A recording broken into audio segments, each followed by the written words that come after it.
friends, Dr. McSwain here. I want to take a quick moment before I start with the episode to discuss something that I've been working on and I'm extremely excited about. Over the past several months, if not years, I've been thinking about how to connect with you more deeply and offer more value to help you on your health journey. That's why I'm absolutely thrilled to announce the upcoming launch of Feel Better, Feel Great Functional Wellness Membership. This membership will be a space where we can dive deeper into all aspects of your health, whether it's improving your sleep, boosting digestion, or learning about what your body truly needs to thrive, and truly about you. And that's what we're working on, is to make this as personal and educational as possible to keep you healthy at 100. So one of the most exciting parts of our live sessions will be Ask Dr. McSwain. That's me, where you can hop on, share your medical questions, and get quick, actionable advice and education from me to help you with your health concerns. It's a chance for us to connect directly and for me to offer practical tips and education that you can start using right away to feel better. And while I won't be becoming your doctor with these sessions, I definitely can offer a lot of education, insights, and practical advice to make your health journey more efficient and successful. And I'm very excited about that. So if you're looking for this kind of support and practical ways to take your health to the next level, stay tuned. More details are coming soon. Definitely sign up with the email so you get all the information. Watch what we're doing on social media like Instagram so you can really understand where we're coming from. And we're going to take you to the next level in your health.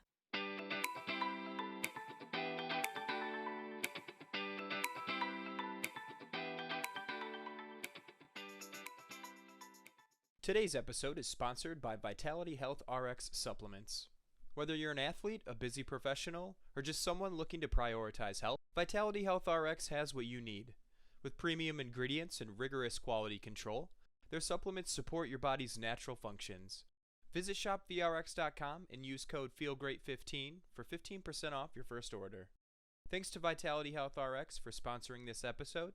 Now let's dive in. Please remember that the information provided in this podcast episode is for educational purposes only.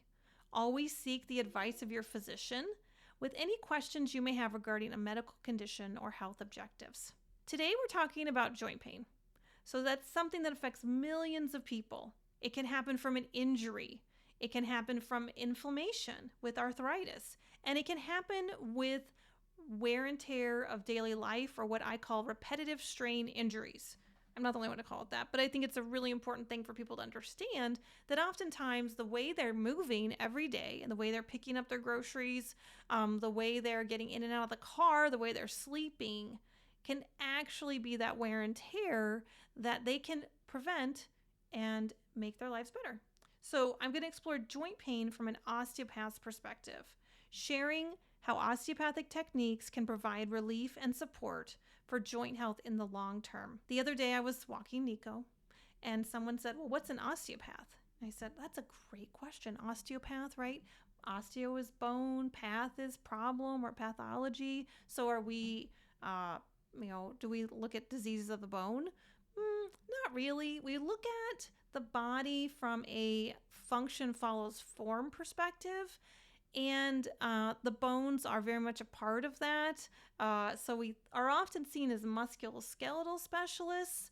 However, that's really a part of what we are.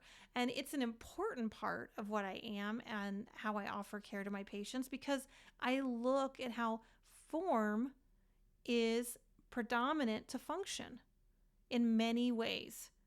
Okay, so there's a way to look at the body to say, okay, there's a biochemistry, right? So that's nutraceuticals, pharmaceuticals. There's a physical element, right? So that's surgery, because that's a physical alteration. There's adjustments, right? There's alignments. And so that aspect is where I come into play as part of my practice. So physical medicine is a big deal in my practice. I want you to recognize as we talk about this, that when I have that perspective, I can then see how people can heal, and they can understand how what's happening in their everyday life could be impacting their ability to heal, or could be impacting their inability to heal. So I realize too that you want to know that joint pain does not have to be a life sentence.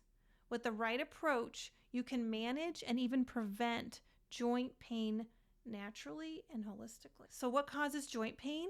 As I said, there's many common causes. However, these common causes are often housed in Latin terms that people do not understand. So that's unfortunate, because part of language is about communication.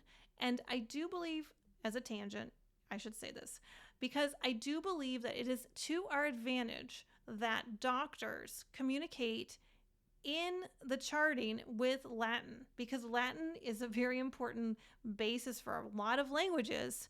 And so Latin is very helpful so that we can provide a diagnosis for in whatever place you are, right? And it's a shared language among doctors. It's Latin, or these Latin terms in medicine. However, it is not shared language between a doctor and a patient.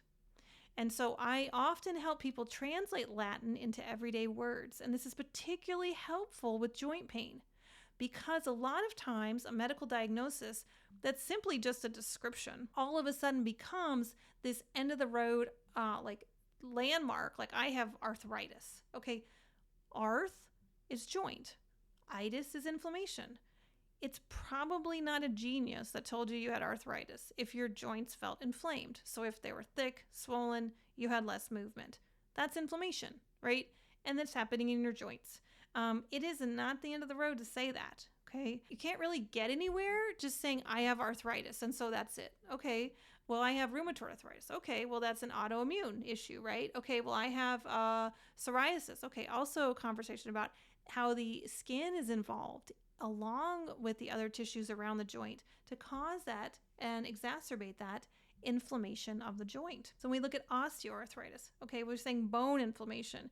Oftentimes that can be because some tissue has eroded in the joint, and now the bones are also involved in this joint arthritis inflammation. So those are some common causes. Again, really important to remember repetitive strain injuries, even repetitive strain injuries that we do in exercise. I have a lovely patient. She's in her early 90s now. And about 10 years ago, we were discussing her exercise routine. She is an occupational therapist. She's a brilliant human being. And when she was doing her exercises, some of them had actually become repetitive strain injuries that she had done for over 40 or something years, like maybe even 60 years, 50, 60 years. I once saw a man, and he was very healthy.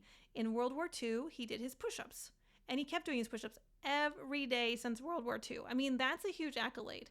However, as he was aging, he was losing some muscle tone, and he was over-relying on some ligaments and some joints, and that was becoming a problem. So even though he was doing something very, very good for himself, as was this other woman and this other person, however, they had kind of developed them into repetitive strain injuries. And that is what I often see in my patients.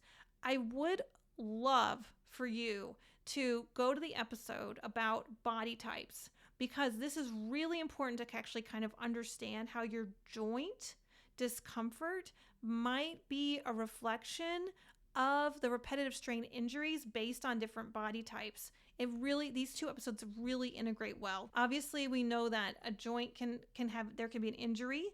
People get tennis elbow, golfer's elbow, right? I once got off a sailboat and my foot went a different direction than my knee because the boat turned with a wave, and my my foot was already on the dock. Something like that. I can't even remember the details. All I remember is that that happened. I was in Taekwondo last year. Briefly, I took Taekwondo, and I got really excited, and I went to kick, and my leg that was the landing leg started locking in some parts and twisting, and I landed very awful. It was blessed that I am an osteopath and I knew what to do, and right away I worked on alignment, And so that was fantastic because that otherwise would have been a very, very debilitating illness or inflammation. And in illness, really, because we start to look at dis-ease that comes from these things, they start to be more sluggish, sedentary, can't move as fast, afraid of falling, right? So it's not always just the joint pain itself. It's often how it impacts mobility and quality of life that then makes it a lot more detrimental to our overall health and well-being. And that is very important. I had a patient once who I saw, and she had plantar fasciitis. She was walking like 6 miles a day. She was so happy. And her plantar fascia started to get very tight. And so her doctor recommended that she just not walk for like 3 months. And I am always beside myself when this happens, because how can you tell someone who's like 70 years old to stop walking when they have a repetitive strain injury that can be relieved? Oftentimes we just use Renew Body Sculptor from KPS Essentials. And because that is such a good fascial relaxer, we can actually get plantar fasciitis to open so people can land on their foot appropriately, reduce the fasciitis, so fascial or connective tissue, kind of that webbing material that's at the bottom of the foot, itis, inflammation. So you nourish it, you heal it, you hydrate it, you relax it, you open it, and now it works. And then you can go walk 6 miles a day. Obviously, if someone has a very serious situation, I might respectfully request that they hold off doing something for just a few weeks. For example, if you have really tight hips because you're a bicyclist, you need to recognize how to open up your psoas muscle in order to relieve hip strain, because that's also going to feed into a lot of back pain. So I might recommend you stay off the Peloton until you figure out how your psoas is able to release a little bit and then go back to it. Okay, but that is just to reacclimate and readjust those joints to get them reorganized, because because doing that again without understanding how to release the tension is going to be causing more problems with mobility, more problems as it radiates then the pain throughout your back, and then also definitely reduce quality of life. I know that these issues can have a physical and emotional toll on everyday activities. And so from sleeping to walking, there are a lot of things that joint pain can make us feel bad, right? And so that's what we have to consider. Yes, I also think about all the ramifications of what happens when I'm treating someone with joint pain, or why they're coming to me, and what else is going on. I want to now give you a little bit more of an approach to joint pain, and I want you to just kind of see how it is, how I see it. So let's talk about the knee. When we talk about the knee, I think that's a really good issue, because you don't always just look at the joint itself, right? So you have the knee, okay, so not that this is a knee, but when you have a knee, right, you have to think, first of all, of this idea that when joints is a space, right? A joint, it's a hinge. It's a place where you've come together and you create a bending motion. You change your vectors, right? You change your angles. But it doesn't mean that the top bone and the bottom bone come crushing together and now do this very restrictive, difficult, locking action. So I think about when I was a little girl in Fort Walton Beach, Florida, there was a bridge that opened. Okay, so I was really young, and my dad would be rushed to get us somewhere, whatever it was, and the boat would come at a certain time. I think it was 8:20 in the morning. So if you didn't make it to the other side of the bridge would in essence close, and so that the boat could be allowed to pass this bridge, right? So the bridge would open and a boat would come through it. It was the coolest thing in the entire world. I loved it when we were late because the bridge was opening and a huge boat was passing. And then the bridge would come back together and people would drive over it. I think it was like magic, right? It was the mechanics that were magical. And I love thinking about that because of the capacity of a bridge, right? So it's not exactly maybe the best analogy, but I just love how those hinges could then come in and be supportive and open. I mean, what an incredible idea. And so when I think about the joints, I think about that hinging and coming together to support both sides. But when I think about the knee as well, I think about how the folding of the knee or the opening of the knee does not push the bones together, okay?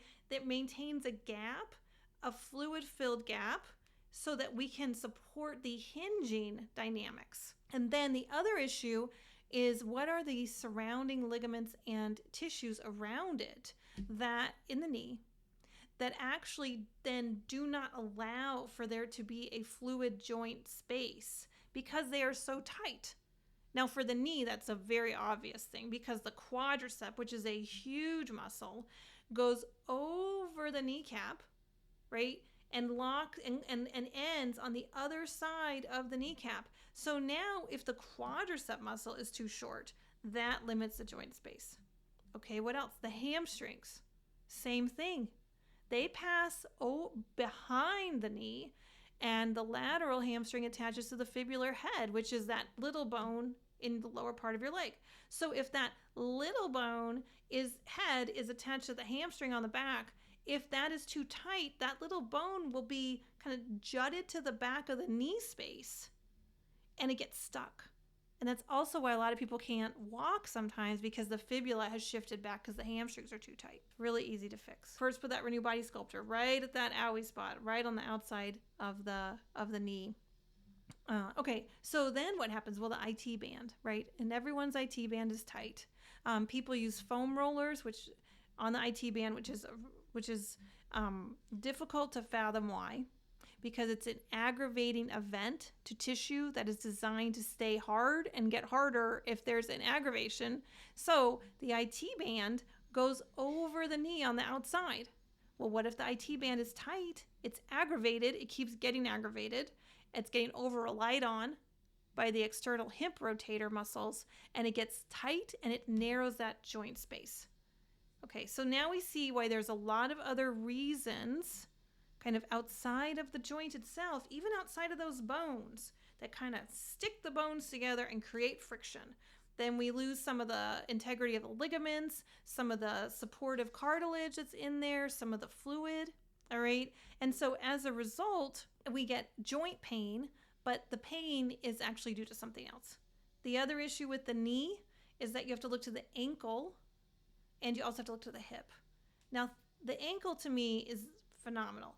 You have the bridge of the foot, then you have the ankle space, then you have bones on top of it, right? And so how they land is really important. How the bones land together with the lower legs, and then there's a space there, right? For pliability, for adjustments, for movements. Well, what's the irony? Is we all walk on so many flat, even surfaces that we don't get to have the bridge make those adjustments in the foot, and so we lose some of the integrity of the joint of the ankle, and then we start losing joint integrity all the way up the body as we start having more shock and impact all the way up the body. So again, how do we address that? Well, I like ankle circles. It's not the end all be all, but I definitely like ankle circles. I think that's really important. Another principle that I think is really fundamental is that a lot of times when people are stretching or go to these stretch labs, they're actually just getting pulled and tugged, okay?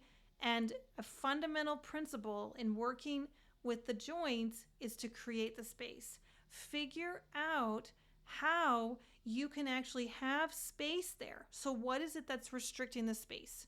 And I will tell you, just pulling and tugging someone's quadricep or foam rolling their IT band, those ideas, or having them lay down and crank their leg all the way over so you're actually into like L5, lower back area, L5, S1, or even higher. Oh my gosh, like L1, even T12. So the person's really got that leg all the way over the other leg and they're just cranking all the way up the back. They're not actually even in the glutes. They're in the small paravertebral muscles of the lumbar region. Stretching is often pulling and tugging. Okay, well, that's not impactful for health. It's not helpful. It's impactful because it often leads to another problem. And I say this kind of tongue-in-cheek, as I say a lot of things tongue-in-cheek, but people who have back pain will come to me and say like, well, can you fix my back pain or my jaw pain, right? And I say, yeah, but then you'll have other pains. Because if you don't look at the body as how it's all organized together, right? It's like playing Jenga. Instead of just getting everything structured, you're like pulling something out here, shifting everything here, and the body does a lot of compensatory mechanisms, particularly with joint pain, because there's a lot of nerve fibers that are around these areas that are going to tell you when there's a problem. And so when you have joint pain, your whole body is paying attention to that joint, right? Because your whole body kind of depends on that, right? Because that's like a Jenga move, right? You step too hard on something when you have knee pain and you fall, right? That's a Jenga move, right? We don't want those things. So the same thing can happen sometimes when people go for adjustment or alignment. First of all, they're getting pulled and tugged. Well, that's kind of a Jenga move. You're just moving around pieces. Two, they isolate to an area where there's a problem. True, but oftentimes that area is reactive. And the issue, the real problem, is somewhere else. Remember how I said if it's a knee problem, think about the ankle and the hip. Because if you have restriction of motion in those areas of the ankle and the hip, then sometimes the knee will just get stuck in that, right? Who's ever been stuck in a situation between two other forces and had to be reactive, right? That's what happens with the knee sometimes. So it's actually not a knee issue. It's a hip or a glute tightness issue. Definitely one of the issues with one of my patients, struggles with a lot of knee pain, can't get those glutes to activate, can't get those abs to activate, and therefore the knee is constantly reacting to the locking that is happening in the glutes. And the immobility of the hip and the glutes make the knee do extra work and make it unstable. And then that has led to a lot of pain. So kind of getting back to this idea of being tongue-in-cheek, which is, if you're fixing one area, but you're not looking at the whole person, then it just causes another problem, right? And so when I once saw a little girl, her neck, she had headaches, or can't quite recall the symptomatology, but she had been seeing a body worker, and her neck was perfect, but her ribs were all disorganized. So they were tight and overlapping, and the cage had altered, the vertebra in the upper thoracics had a problem. So, but she had a perfect neck. It was absolutely aligned, but at the expense of having ribs completely malaligned, which meant always the cervical spine would go out of whack again.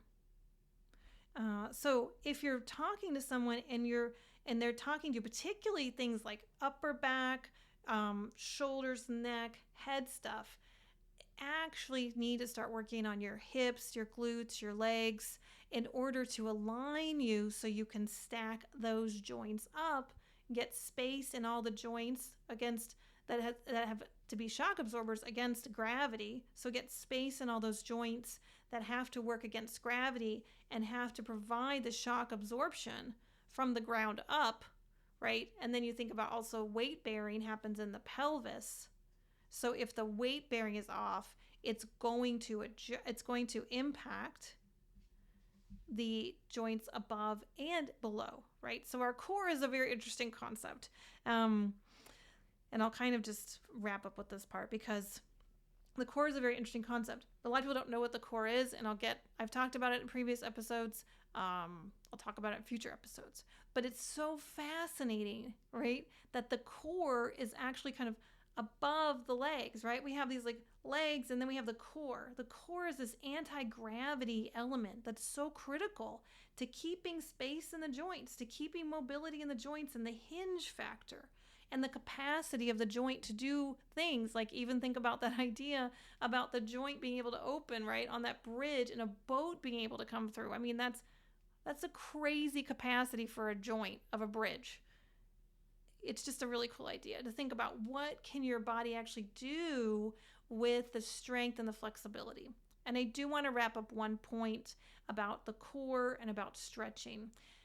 And that is, the core is the anchoring point. And so that's where you need to have stability, and the stretch happens at the insertion point. If we go back to the knee, the quadricep being too tight, The quadricep is connected to the hip bones, like very loosely saying this, right?